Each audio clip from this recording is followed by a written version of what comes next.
Removing patient's catheter in your NMC OSCE exam or in clinical practice. I'm going to talk you through the key things that you need to do for this station. Okay, so remember your catheter is held in with a balloon, which is normally filled with around 10 mils of water. Okay, so to remove your catheter, you need to first explain to the patient the post-removal related catheter symptoms. So once we've done our introductions and those key principles, we're going to explain as part of that consent process that when we remove the catheter, the patient might experience some discomfort, urinary urgency, frequency, and this is just from where the catheter is irritated the urethra, but it normally settles down, so that's very important to pass your exam.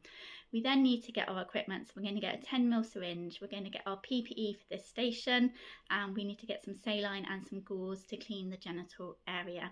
We're going to then we'll need to deflate the balloon, so we're going to need to put PPE on this for the station, so hand hygiene complete, and then we're going to put on our gloves and our apron.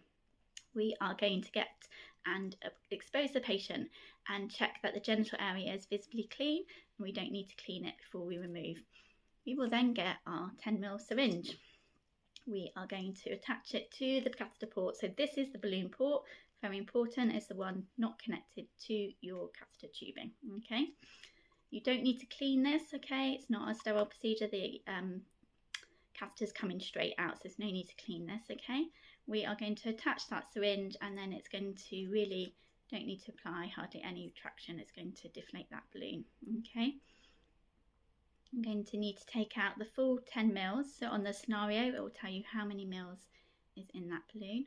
Okay, I'm going to remove this, put this on my tray. I'm now going to ask my patient to breathe in and breathe out.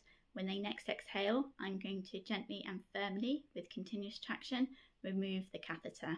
Okay, the whole catheter will be empty of urine in your exam, and it can all go into your clinical waste. If you experience major traction or anything it's difficult at all, especially in clinical practice, you need to stop that procedure and get help.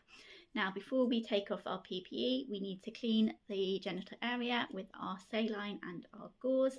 This is because there will be urine that comes out onto the patient's skin when we remove the catheter.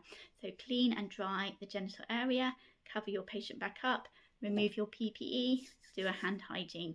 We need to give very important post-removal advice. So we need to ask the patient to tell us when they first pass urine and to measure and record it. And if they have any difficulties, they need to let us know. They need to drink 2.5 litres of water a day, and they need to do some gentle exercise as well. So that's your key things and the key parts that you need to do for your removal of catheter. There's no documentation.